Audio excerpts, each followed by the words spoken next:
തീർച്ചയായും ഇതൊരു ഒറ്റപ്പെട്ട സംഭവമല്ല. കേരളത്തിൽ കഴിഞ്ഞ കുറേ നാളുകളായി സഹകരണ മേഖലയെ നേരിടുന്ന ഒരു പ്രധാനപ്പെട്ട ഒരു വിഷയം തന്നെയാണ്. ഈ മേഖലയെ ഇത് സഹകരണ മേഖല കൈയാളുന്ന ഗവൺമെൻറ്റും മന്ത്രിയും ഒന്നും അഡ്രസ്സ് ചെയ്യുന്നില്ല എന്നുള്ളതാണ് ഏറെ ദുഃഖകരമായിട്ടുള്ളൊരു കാര്യം. നമുക്കറിയാം, നമ്മുടെ കേരളത്തിൻ്റെ സമ്പദ് വ്യവസ്ഥയിൽ സഹകരണ മേഖലയ്ക്കുള്ള പങ്ക് നിസ്തുലമാണ്.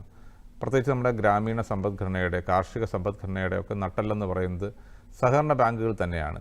നമുക്കറിയാം, നമ്മുടെ ഒരു സഹകരണ മേഖല എന്ന് പറയുന്നത് ഒരു സംഘം സഹകാരികൾ അവരുടെ വിശ്വാസ്യതയും അവരുടെ ത്യാഗ മനോഭാവത്തോടു കൂടി വളർത്തിയെടുത്തതാണ് കേരളത്തിൻ്റെ സഹകരണ മേഖല. സ്വകാര്യ മേഖലകളുടെ അല്ലെങ്കിൽ സ്വകാര്യ ബാങ്കുകളുടെ കഴുത്തറപ്പൻ സമീപനങ്ങൾക്കെതിരായിട്ടുള്ള ഇത് നമ്മുടെ ഒരു സ്വന്തം ബാങ്ക് എന്നുള്ള രീതിയിലാണ് ജനങ്ങൾ സഹകരണ ബാങ്കുകളെ സമീപിച്ചിരുന്നത്. അത് കൈയാളിയിരുന്ന ആളുകളുടെ വിശ്വാസ്യത, ഞാൻ പറഞ്ഞ പോലെ, ഒരു വളരെ പ്രധാനപ്പെട്ട ഒരു ഘടകമാണ്. ജനങ്ങളും അതുകൊണ്ട് തന്നെ സഹകരണ മേഖലയെ വിശ്വാസമർപ്പിച്ച് മുന്നോട്ട് പോയിരുന്നു. അത് കേരളത്തിലെ സഹകരണ മേഖല വളർന്ന് പന്തലിച്ച് പടർന്ന് കേരളത്തിൻ്റെ എല്ലാ മേഖലകളിലേക്കും എത്തിച്ചേരാൻ വേണ്ടി സഹായിച്ചു എന്നുള്ള കാര്യത്തിൽ ഒരു സംശയവുമില്ല.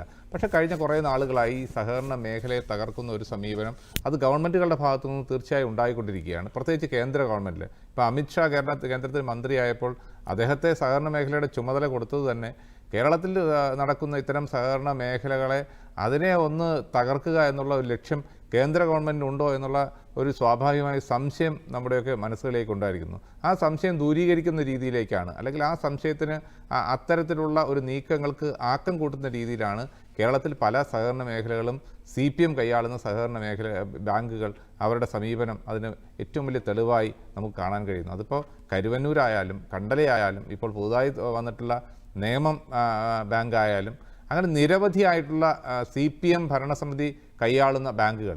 എന്താ കേരളത്തിൽ CPM ചെയ്തുകൊണ്ടിരിക്കുന്നത്? ഇപ്പോൾ ഒരുപക്ഷെ അവരുടെ കൈവശം വർഷങ്ങളായി നിൽക്കുന്ന ബാങ്കുകൾ, ആ മേഖലയിൽ അവർക്ക് CPMൻ്റെ പ്രാദേശികമായുള്ള നേതാക്കന്മാർക്ക് പണം വാരുന്നതിന് അല്ലെങ്കിൽ അഴിമതി നടത്തുന്നതിനുള്ളൊരു മേഖലയായി കഴിഞ്ഞ കുറേ നാളുകളായി സഹകരണ മേഖലയെ മാറ്റിയെടുത്തിരിക്കുകയാണ്. അതിൻ്റെയൊക്കെ ഇരകളായിട്ടാണ് ഇത്തരം സഹകാരികൾ ആത്മഹത്യ ചെയ്യേണ്ട ഒരു അവസ്ഥയിലേക്ക് വന്നിരിക്കുന്നത്. ഇപ്പോൾ കണ്ടല ബാങ്കിലെ വിഷയം, നിരവധി തവണ അവിടെ കോൺഗ്രസും UDFും ഒക്കെ സമരം നടത്തുകയും അവിടെ നിക്ഷേപകർ സമരം നടത്തുകയും ഒക്കെ ചെയ്തിട്ടുണ്ട്. ആ സമരങ്ങളുടെയൊക്കെ ഫലമായി ഗവൺമെൻറ് അന്ന് അവർക്ക് കൊടുത്തിട്ട് ഉറപ്പെന്താണ്? പ്രത്യേക പാക്കേജുകൾ പ്രഖ്യാപിക്കുമെന്നാണ്. പക്ഷേ ഒരു പാക്കേജുകളും പലയിടത്തും ഉണ്ടായിട്ടില്ല. അവിടെ അഡ്മിനിസ്ട്രേറ്റീവ് ഭരണം ഏർപ്പെടുത്തുന്നു, വീണ്ടും ഇതേ സ്ഥിതി തന്നെ ആവർത്തിച്ച് മുന്നോട്ട് പോവുകയാണ്. ഇപ്പോൾ കട്ടപ്പനയുള്ള റൂറൽ ഡെവലപ്മെൻറ്റ് സൊസൈറ്റി നടന്നിട്ടുള്ള സംഭവം ഏറ്റവും ദുഃഖകരമായിട്ടുള്ള സംഭവമാണ്. ഇവിടെ സൂചിപ്പിച്ചല്ലോ, ഒരു മകൻ അച്ഛനെ അന്വേഷിച്ചിറങ്ങുമ്പോൾ അദ്ദേഹത്തിൻ്റെ ജീവിതത്തിലെ മുഴുവൻ സമ്പാദ്യവും, അദ്ദേഹം ഓസ്ട്രേലിയയിൽ പണിയെടുത്തിരുന്നു, അതോടൊപ്പം ഇന്ത്യയിലെ വിവിധ ഭാഗങ്ങളിൽ പോയി പണിയെടുത്ത് ജീവിതത്തിൽ മുഴുവൻ അധ്വാനിച്ചുണ്ടാക്കിയ പണം അതിനുശേഷം ഒരു കച്ചവട സ്ഥാപനം തുടങ്ങി അതിൽ നിന്ന് കിട്ടിയിട്ടുള്ള ലാഭം, ഇതെല്ലാം 10-90 ലക്ഷം രൂപ ആ ബാങ്കിൽ നിക്ഷേപിച്ച ഒരു നിക്ഷേപകനാണ്. സ്വന്തം ഭാര്യയ്ക്ക് ചികിത്സയ്ക്ക് ഓപ്പറേഷന് പണമടയ്ക്കാൻ വേണ്ടി പോകുമ്പോൾ ഒരു യാചകനെ പോലെ അവിടെ നിന്ന് യാചിക്കുകയാണ്. പക്ഷേ അദ്ദേഹത്തോട് കാണിച്ചിട്ടുള്ള സമീപനം എന്താണ്? വളരെ വ്യക്തമായ അദ്ദേഹത്തിൻ്റെ ആത്മഹത്യാക്കുറിപ്പുണ്ട്. ആ ആത്മഹത്യാക്കുറിപ്പിൽ എഴുതിയിരിക്കുന്നത് എന്താണ്? ആ ബാങ്കിലെ ജീവനക്കാർ അവർ അദ്ദേഹത്തോട് കാണിച്ചിട്ടുള്ള സമീപനം, അയാളെ ആക്രമിക്കാൻ ശ്രമിച്ചത്, അതോടൊപ്പം തന്നെ അതിനുശേഷം ആ ബാങ്കിൻ്റെ മുൻ പ്രസിഡൻ്റായിരുന്ന CPMൻ്റെ നേതാവ് ഫോണിൽ അദ്ദേഹത്തോട് അതൊക്കെ മാധ്യമങ്ങളിലൂടെ വന്നിട്ടുള്ളതാണ്. അതിഭീകരമായി ഭീഷണിപ്പെടുത്തുന്നു.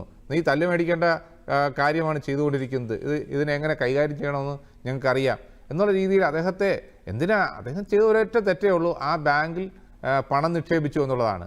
ആ പണം നിക്ഷേപിച്ച് അദ്ദേഹത്തിന് അവകാശപ്പെട്ട പണം തിരികെ ചോദിക്കാൻ വന്നപ്പോൾ ഭീഷണിയാണ്, അക്രമമാണ്, തല്ലാണ്. ഇതാണോ കേരളത്തിൻ്റെ സഹകരണ മേഖല? ഈ രീതിയിലേക്കാണോ CPM സഹകരണ മേഖലയെ കൊണ്ട്? ഈ കട്ടപ്പന റൂറൽ ഡെവലപ്മെൻറ്റ് സൊസൈറ്റി എന്ന് പറയുന്നത് UDF ഭരണം കൈയാളിയിരുന്ന ബാങ്കാണ്. അതിന് 4 വർഷങ്ങൾക്ക് മുമ്പാണ് CPM അവരുടെ കുൽസിത മാർഗങ്ങളിലൂടെ ജനാധിപത്യം അട്ടിമറിച്ചുകൊണ്ട് ആ ബാങ്കിൽ ഭരണം പിടിച്ചെടുത്തത്. ആ ഭരണം പിടിച്ചെടുത്തത് മുതൽ ആ ബാങ്കിൽ കൊള്ള നടത്തുകയാണ്. ആ ബാങ്കിനെ തകർക്കാൻ വേണ്ടിയുള്ള ശ്രമങ്ങൾ, ആ ബാങ്കിലെ പണം അപഹരിക്കുന്ന സമീപനങ്ങൾ, ആ ബാങ്കിലെ നിക്ഷേപകരെ വഞ്ചിക്കുന്ന സമീപനം, അതാണ് ആ ബാങ്കിലെ ഭരണസമിതി നടത്തിക്കൊണ്ടിരുന്നത്. അതിൻ്റെ ഒരു ഇരയായിട്ടാണ് ഈ പാവപ്പെട്ട സാബു തോമസ് എന്ന് പറയുന്ന നിക്ഷേപകൻ മാറിയിരിക്കുന്നത്.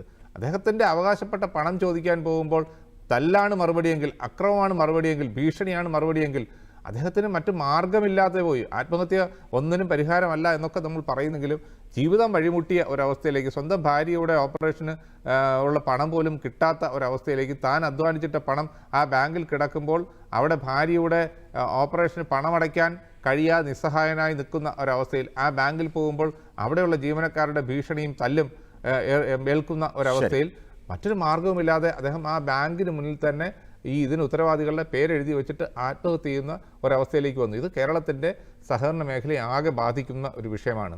ഏതെങ്കിലും ബാങ്കുകൾ, CPM ചില ബാങ്കുകൾ നടത്തുന്ന ഇത്തരം ക്രമക്കേടുകളും അക്രമങ്ങളും ഒക്കെയാണ് കേരളത്തിൻ്റെ സഹകരണ മേഖലയെ മൊത്തത്തിൽ തകർക്കുന്ന ഒരു രീതിയിലേക്ക് പോയിക്കൊണ്ടിരിക്കുന്നത്.